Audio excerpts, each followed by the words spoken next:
All right, it's 6:35. I think we can go ahead and start.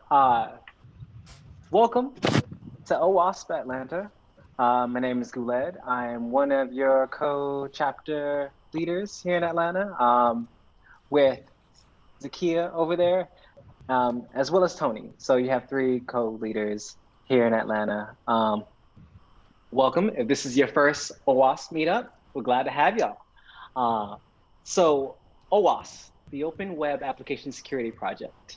We are a community, both a global foundation and a community of developers, of security folks, and anyone who wants to build better software, more secure software. The foundation and the organization creates a bunch of resources that you can use, from toolkits, technologies, all these different things. We do trainings, we maintain educational resources, so the OWASP Top 10, if you ever heard about it. So many different things. So if you ever want to learn how to build better software, more secure software, from the start, how to think about building more secure software, from doing threat modeling to creating out and drawing out your boundaries, to like going to the nitty-gritty, doing the actual pen test, anything of that kind, or even trying to even understand and create a roadmap of it. OWASP has those resources. We have hundreds of projects that you can be able to check out anytime at owasp.org. And as one of the chapters, what we like to do is connect folks with resources, with amazing speakers like the speaker we're just about to present in a second, and try to connect all of you to things that can help you build better software. So you can join us at meetup.com. OWASP Atlanta is there, so please join us at any time. So I'd like to pivot into our speaker. So our speaker, Sabrina Brugan, is a software engineer at R2C, the company that maintains Semgrep, which you're just about to hear in a second, an open source syntax-aware code search tool. Sabrina recently graduated with an MSc in computer science from the University of Michigan, while being a TA for their computer security course. Her passions for security brought her to R2C, where she does full stack development on the Semgrep.dev web app. In her free time, she likes to do puzzles, running, and trying all these new recipes. I was so glad to have you, Sabrina. So I'll kick it over to you. Thank you so much. Hi, I'm Sabrina. I'm here today to talk to you about enforcing code and security standards with Semgrep. It just occurred to me on this slide, I don't know if your impression is that this is a Twitter handle. I don't have a Twitter handle. That's my GitHub. The name I made in college, it was a poor choice. But if any of you have tried to change your GitHub username, you know how hard it is. So that's what I'm stuck with. Anyway, let's get started. So if you're dropping in for the first 5 minutes and you know this is too long and you're not going to watch the whole thing, here's the too long didn't watch. So writing secure code is hard. Even if you're the best at security, it's really hard to do. It's really hard to maintain. And many static analysis tools are full of false positives or too slow to be convenient. Simple tools like Grep are very fast, but they're not expressive enough, so they're full of false positives. And at R2C, we saw the need for something better, something that was fast, but still code aware, flexible, powerful, and of course, open source. So that's what I'm going to be talking about today, Semgrep, a fast and syntax aware semantic code pattern search tool for many languages. It's like Grep for code. So Semgrep comes from semantic grep. So you can use Semgrep to find security bugs in code. You can also use it to enforce best coding practices, whether that be just general best coding practices, or maybe some that are specific to what you're working on or your organization. So you can write easily customizable rules to fit what you're working on. It's also can be used to monitor your code base. So not just finding security vulnerabilities, but to just see when certain things have been added, kind of giving you a bird-eye view of your code base. And finally, you can use it to refactor code easily using auto fixes. So a little more about me, like was mentioned earlier. I'm an engineer at R2C. I mostly work on I'm on the application development team, so most of my work revolves around semgrep.dev. We'll be looking at later in some demos.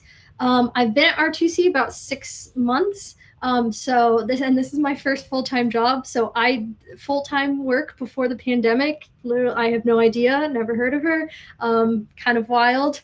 And yeah, I graduated from University of Michigan. Go Blue. A little about R2C. We're a San Francisco-based code analysis startup. So while we're based in San Francisco, I'd say a lot of our team is across the country, across the world, actually. I'm actually here in DC. And our mission very much aligns with OWASP. We aim to improve code security and reliability in a way that's accessible. So you don't need a large security team. Maybe you don't have the resources. We want to provide a tool that's free, open source that you can use to improve your code's security, even if that's not your expertise, because it can't be everyone's expertise. So here's a little outline of what I'll talk about. I'll do a very incredibly brief history of Semgrep, talk a little bit about how it works. Then the main meat of this is going to be writing rules, how to write rules in Semgrep. We'll talk a little bit about integration into CI/CD, and then we'll talk about the rules registry. And also feel free to interrupt me with questions at any time. I have the chat pulled up, I think, so you can throw them in there, or you can just interrupt me. I promise it won't throw me off. Love questions. Yeah. So let's start with Semgrep, a history. So the first version of Semgrep, which was called Sgrep, was written at Facebook by Johan Padiolo, or just call him Pad. He actually joined us at R2C back in 2019, and after presenting this work, the team looked at it and saw a lot of potential, and that this is something that could be really powerful. So we kind of took it in, and we're adding things like new languages and different uses for Semgrep. Here is the Github repository. If you want to check it out, we're very proud of our 2.7 thousand stars, even though what do GitHub stars even mean? I don't know. So if you want to check that out, some more stuff about it. Language support. There's a support, all the languages that we're currently supporting. We're working on adding currently C#, Rust, Lua, and R. And most of those have been, those 4 have been added by external contributors, which is really cool. So that wasn't even us. And if you want to know about licenses, if you're concerned with legal things, there's our license. I keep gesturing towards the slides, but they're not, maybe they're there on your screen. I don't know. Cool. So there was the history. Let's talk a little bit about how Semgrep works. So we'll start with Grep. It's half of Semgrep. So let's say that you want to detect all uses of exec, because this is dangerous. We don't want to be able to execute arbitrary code. We want to find all the uses of exec and remove them. So using grep, we might just write some regular expression for the first 2 statements there. Not too bad. We just got exec / open parens.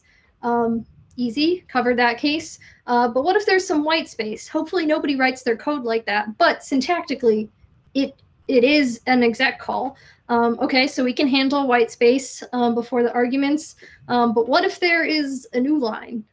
What if, that's a lot, if you have a formatter that has, a longer function call, that's common. That might get a little tricky. Or what if somebody commented out, or maybe it's a string literal or something like that. Grep is just not going to do it. So I'm sure you'll find when you're, trying to find certain code, you will have a lot of false positives. You'll get matches on commented out code. Maybe some comments will say something like, don't use exec. You don't want that to match. That's not an exec call. You won't get matches on multi-line code. If there's code import aliasing, that's not going to match. And the reason this doesn't work is because we know code is not a string. It's a tree. The code gets taken by your interpreter or compiler and turned into an abstract syntax tree, or an AST. I can't say abstract syntax tree, so we're going to call them ASTs. And these trees are made up of nodes that have different components of the code, like function definition, function call, variable, return statement. That's what the code is turned into. And when we're searching for something in the code, we're not searching in the string. We want to know like the actual semantics. We want to search in that tree. This is not a new idea. There are many tree matching tools out there. There's several listed on the slide.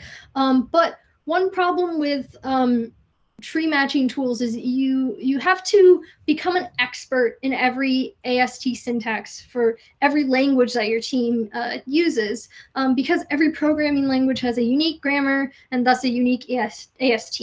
And then on top of that, you need to have certain programming language expertise. You need to know all of the idioms. Okay, if I'm looking for an exec call or this certain expression, here are all the different ways that you can do that.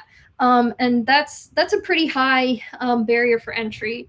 There are a lot of commercial static analysis tools, but they're commercial, they're expensive in money and also time, and they tend to be complicated. For example, here is just finding, here's an ESLint, finding calls to eval.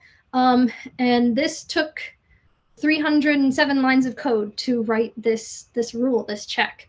I don't know, that's 307 lines of code. Who has the time? I don't. So here's an insightful article that was published about static analysis tools at scale.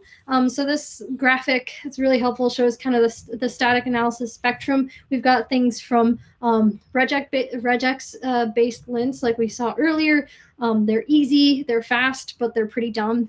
There's a lot of false positives and also false negatives. And then on the other hand, we have whole program analysis tools that are very powerful, but very complex. They're not easy to customize. You kind of have to be an expert in your domain, and it can be time consuming. And we like to say that Semgrep sits somewhere in the middle. It provides an easy interface to match tree representations of code, and it operates on files. So while it doesn't like match the whole program, it's pretty speedy because it's not doing that whole program analysis. So a quote from this article, Semgrep lets you reason about your analysis the way you reason about your code. So like I like to say, if you can write in insert language here, you can write Semgrep rules for insert language because they look so similar. Or in maybe Semgrep speak, like we might see later, they're seeing some meta variables. But I'm skipping ahead here. Let's talk a little bit about writing rules and how you might write some rules. And by the end of this, you'll know as much about writing rules as I do. So first, we'll go over some operators, talk about Semgrep in practice, and some of the more advanced features, different things you can use this tool for. So let's start with that exec call. And also these links, I might click on them pretty quickly, but you can go to these links and follow along if you'd like. Yeah, so let's open this up in the code editor. So we see, like the example, several calls to exec. The first four are actual function calls. Then we've got a comment, and then one that is in a string literal. So the first thing I do when writing a rule is I just copy what I want to match, and I just throw it in the pattern. And we'll run this, and we'll see it'll match the one thing I copied, but we want to make it a little more generic. And we can use that using, we can do that using the ellipses operator. So I'll just take this sum bar. I don't care what's in the exec call. I just care you're calling exec. Don't do it. So now when I run this, it's going to match every function call because it sees, okay, those are function calls, but because it's semantic grep, it knows, well, that's a comment and that's not a function call. So let's go to another way you could use the ellipses operator.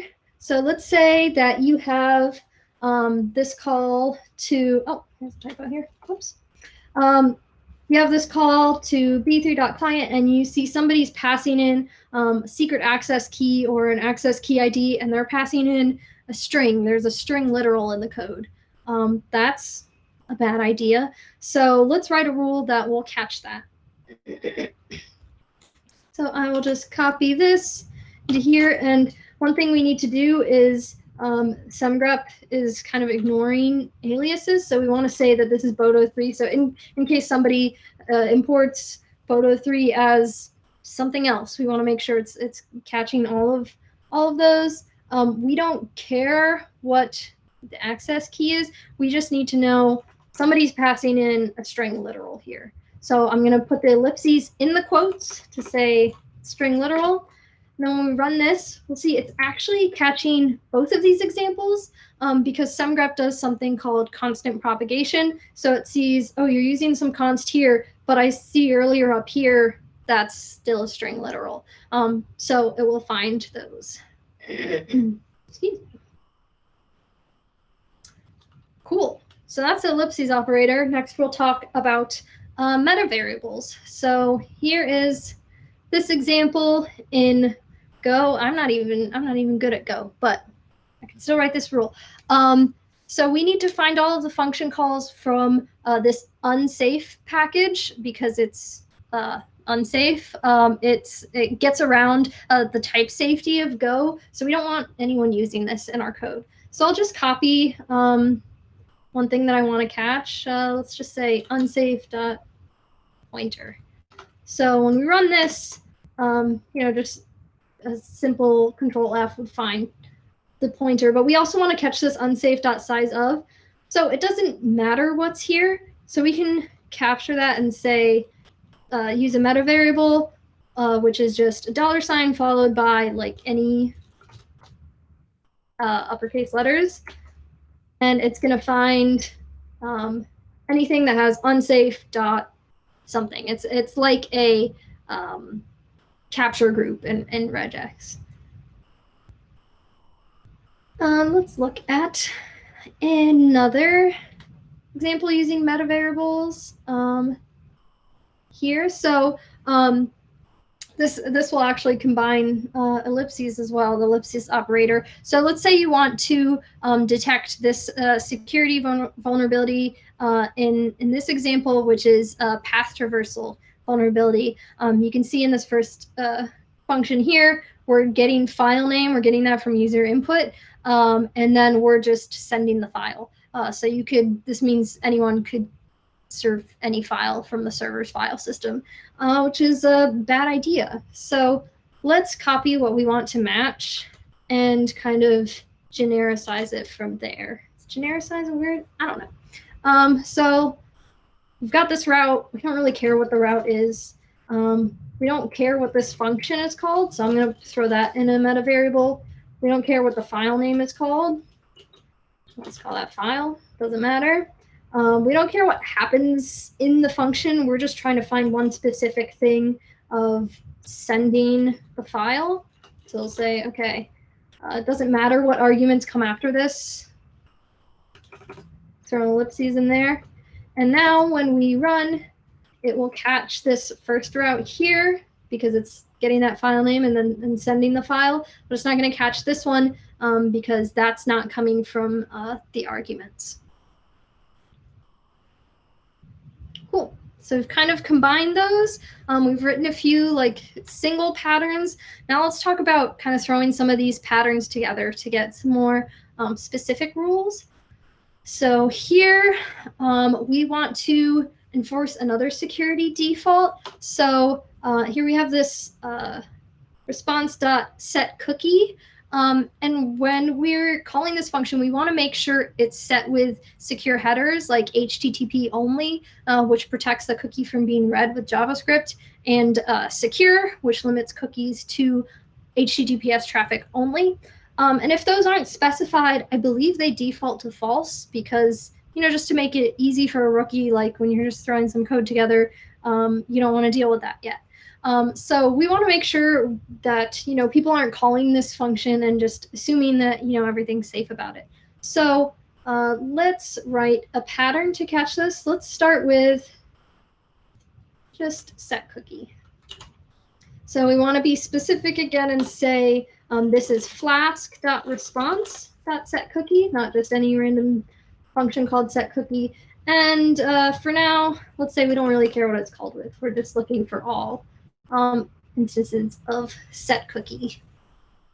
So this is going to find every single case, including the one where these are set to true, which we don't want. So let's rule this example out. So we don't care what arguments come before. Let's say we've got HTTP only, true, and secure. True, anything can come after that, doesn't matter. So now when we run, this pattern is going to take out this one. And you'll notice that because Semgrep is aware of the semantics, it doesn't matter what order the keyword arguments are in because they mean the same thing. It's semantically the same thing. Cool. So I haven't seen anything pop up in chat, but I'll just ask, are there any questions before we get to some examples of Semgrep being used in practice? I'll just wait for like 5 seconds. Okay, cool. I'll keep going. Okay, so let's see some ways that you can use Semgrep in practice. Here we want to enforce an ordering. So let's say you're writing some code for, a bank or something, and you need to verify that before you make a transaction, you verify the transaction. So here we've attempted to kind of write a rule here, and we'll see one thing that might be wrong with it. So we're looking for code that has make transaction in some function, and is not a verified transaction followed by a make transaction. And this is close, but we'll see in this last example here, this is bad. So we have a transaction called other, we're verifying that transaction, and then we're making a different transaction. So we need to make sure that those two things that are being verified and then made are the same transaction. So we can use a meta variable here, which is going to enforce that these are equal. Now when we run this rule, it's going to highlight this last line here because it's not verifying the same transaction before it's making it. So that's how you might order some API calls. Another thing you might do is kind of combine Grep and Semgrep with this useful feature that allows you to use regexes in order to capture specific types of strings. So let's say that we want to make sure that whenever this new request is being made, it needs to be going over HTTPS. We need TLS, and we need to make sure that it's not being sent in plain text. So we can use this regex. Here, I'll switch to the simple editor. You can use this regex to make sure that any URL that's being passed is HTTPS.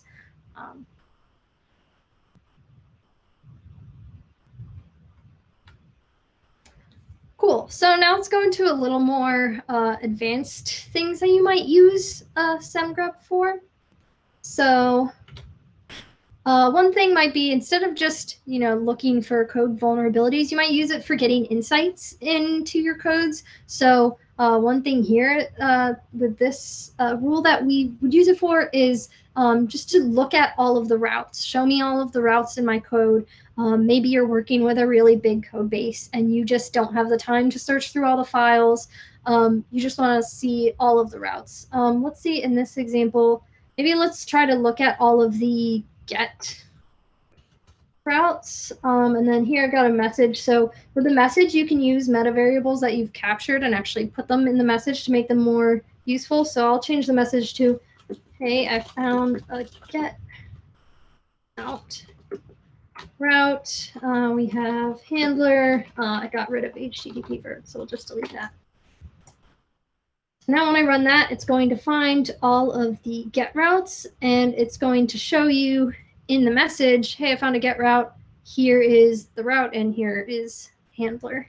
And we can use that data in kind of a cool way. I'll show you over here. We call it code asset inventory. So this is a visualization that we've built just on top of that route detection. We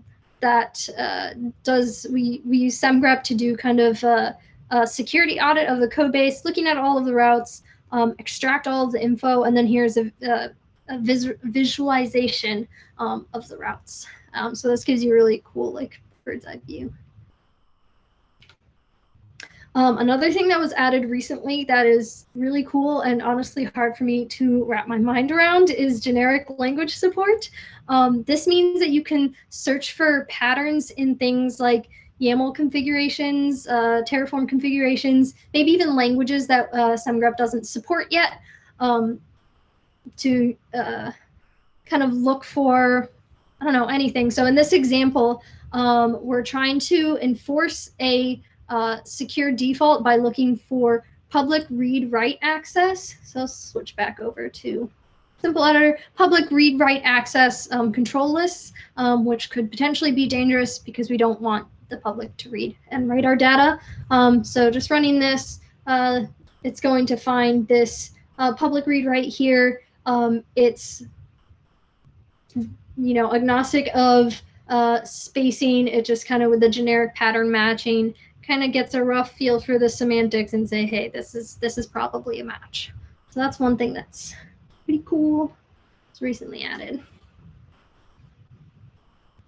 Cool. So brief overview.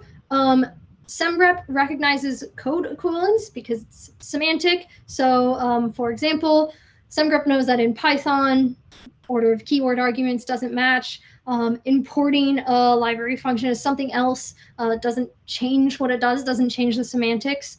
So you can match variations of equivalent code. And we've got the ellipses operator, can match sequences of characters, but also arguments. It can match entire statements. Like we see in this third example here, it's matching these two lines in the middle. And similarly for meta variables, can capture values, but also expressions and statements. Like in this if statement, it's capturing that expression. In this third example here, it's capturing that return. And you can use the same meta variable, and it enforces an equality constraint. So here it knows that these two lines are equivalent. It knows that, you know, these variables are equivalent. Yeah. So yeah, there are a lot of use cases for Semgrep, not just you know, looking for vulnerabilities in your code, but you know, doing an asset inventory over your code, looking at routes and different things like that, enforcing secure defaults, whether that be, you know, best practices or something that's specific for you, the rule that you want to write, upgrading your code using auto fixes, and finally, maybe you are doing pen testing or something and you just want to you know, get an idea of what you're looking at, maybe look for some vulnerabilities. It can be used in that way too. Cool. So any questions before we move on to integrations?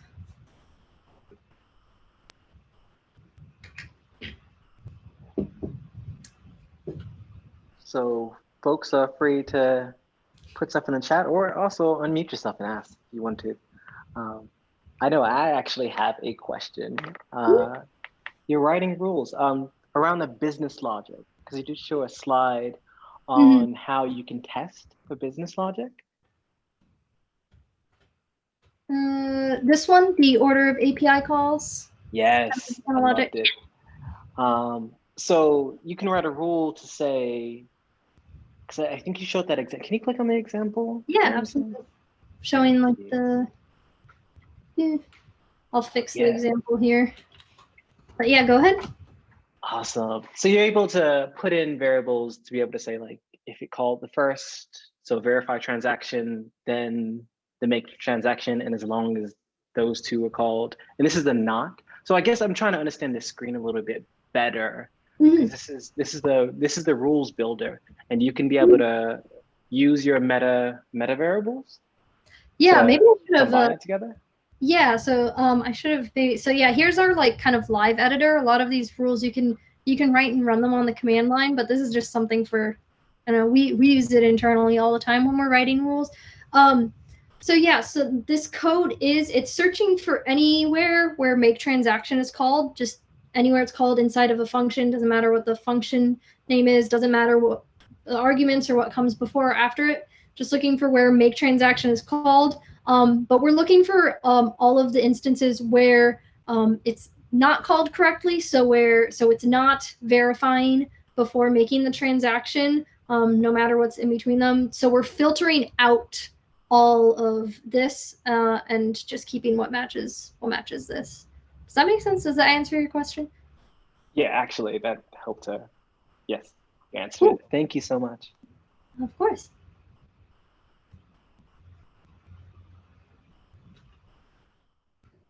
Where were we? Okay. And seriously, feel free to interrupt me at any time. It's all good. So I'll just keep going. So you can use Semgrep to write secure defaults and secure frameworks and have this run in continuous integration.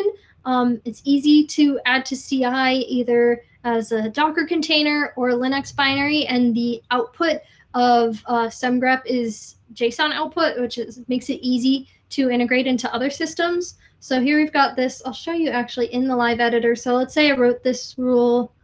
This one's the route one. So I'll go to share, and then I can see in the share box here, you can use it in CI. Here are all the different configuration files. So here's one. We use GitHub, so we would use this YAML file. And here you can see the config is s/r601. That's the snippet ID, but you can replace that with any rule that you find. Oh, we've got a question in the chat. Does the full tree get remembered for the inferences/references? E.g., does it make/verify transaction? Does the make/verify transaction example able to know if in X levels down through the call stack that the verify was called when a make is called several layers down the call stack, or is there a limit? Oh, that's a good question. I am not sure of the answer, actually. Let's try it. Getting in dangerous territory now. Live demo time. So I take it that you mean, I don't think this is gonna match. I take it that you mean, like, let's say we call a different function that verifies that transaction. So, oh no, this is written in Go. I'm so bad at Go.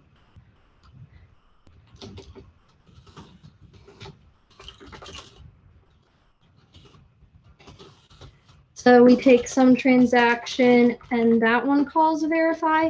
I don't know. So verify transaction T. And then instead we call other func. And let's make sure that we fix this again. Caveat here, I am not on the program analysis team. So this is why I'm just trying it.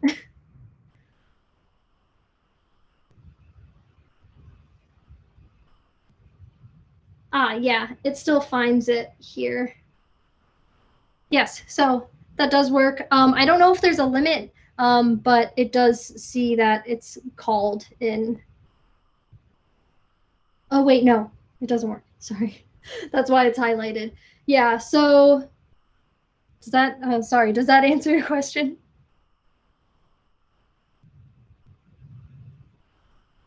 Cool, thanks. Yeah, I guess in this, I'm sure you could write a rule that would be more specific and look for maybe if it happens in another function, searches the call stack. But for this specific rule that's written, it's not getting that. Yeah, good question. Awesome. Let's keep going. So we did that. Oh yeah.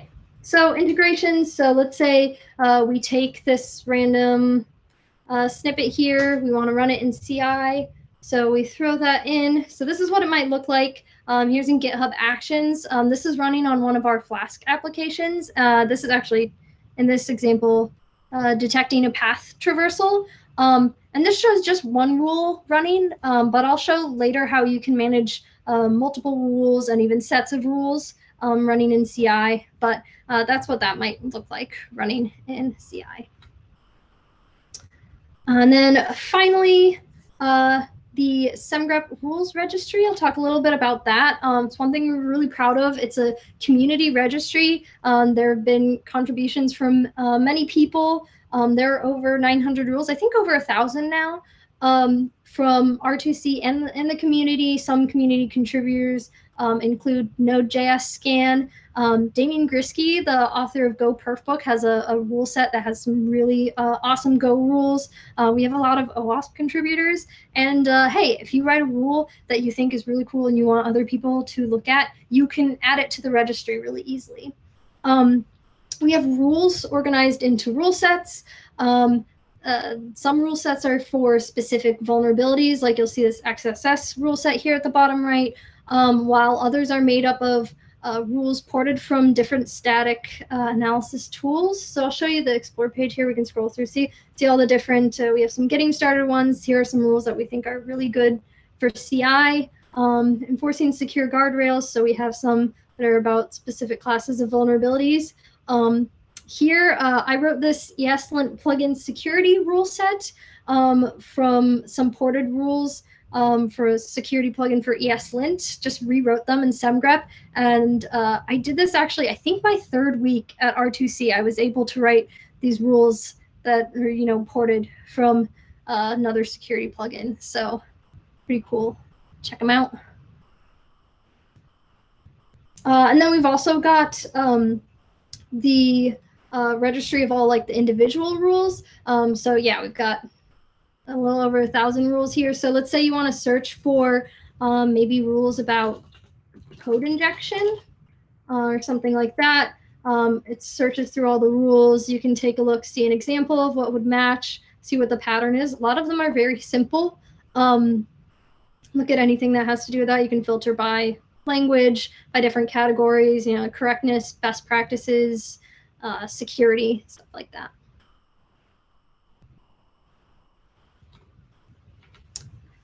So let's say you find something in the rule registry that you think would be really cool and you want to run it locally.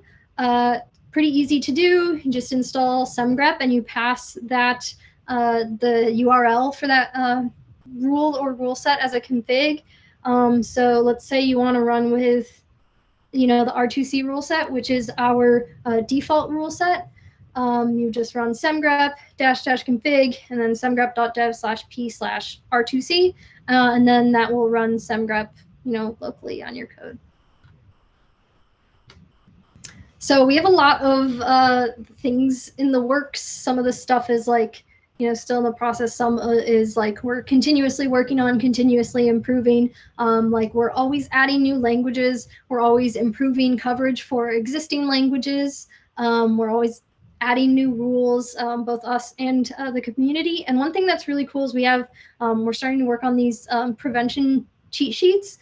So if you dig into the docs here, here are some security cheat sheets that talk about how to prevent. This one's, we have XSS so far, but I was working on some code injection ones that we're still revising. But this tells you some of the exploitation conditions for XSS, things that might lead you to be vulnerable to a cross-site scripting attack. And they're also paired with, like, for example, that XSS rule set that I showed earlier. They're paired with that. So, if you run that rule set, you can be reasonably sure that your code is free from like the common like causes of XSS vulnerabilities.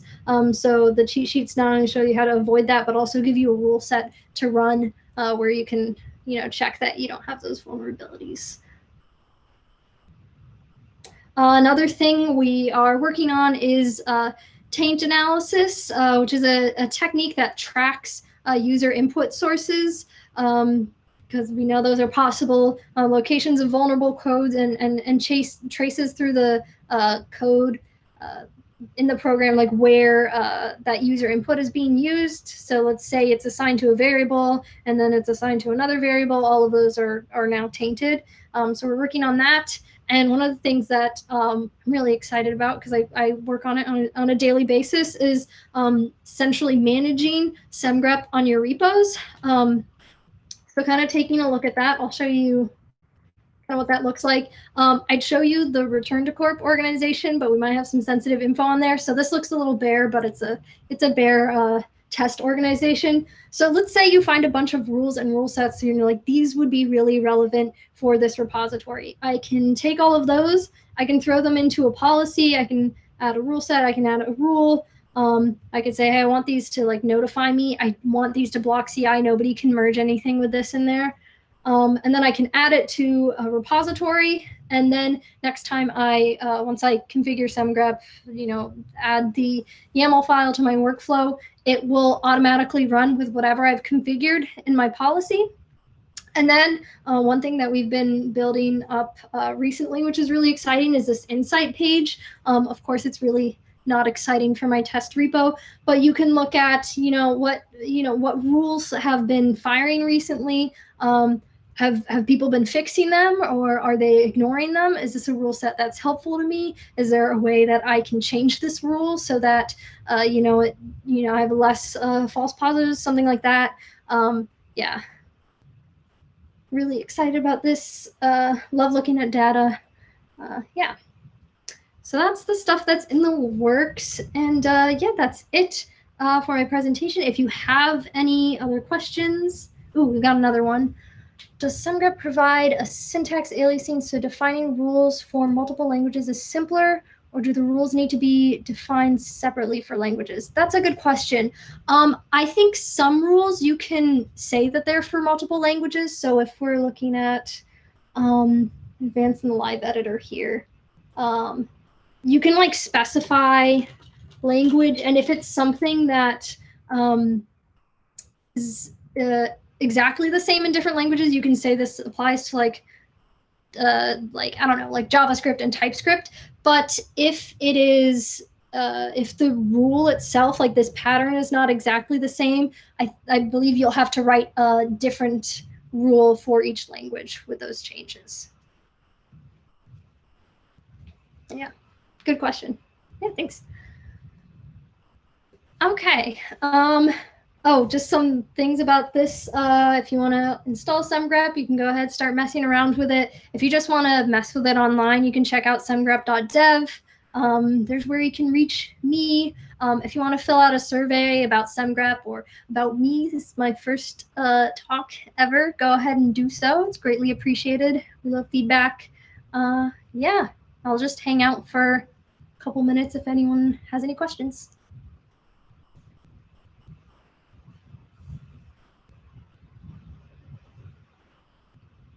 Thank you.